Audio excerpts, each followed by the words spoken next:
Alam nyo ba na may isang uri ng isda na buhay at sariwa pa ang kanyang ulo kahit luto na ito ang kanyang katawan?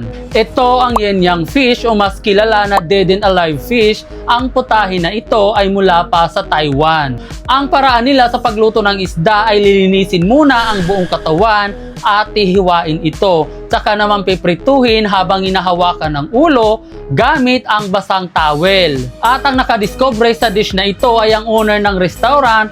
Nang makita naman ito ng mga tao ay hindi sila natuwa dahil tinorture daw muna ang isda bago ito lutuin at isiniserve ng buhay sa mga customer. Pero mapahanggang ngayon ay mayroon pa rin ibang mga restaurant ang gumagawa sa mainland China ng ganitong klaseng dish. Sana lutuin na lang o prituhin yung ulo kasi kawawa naman tingnan yung isda. Kung ikaw yung tatanungin ko, kaya mo bang kainin ang yin-yang fish na ito habang gumagalaw pa ang kanyang ulo?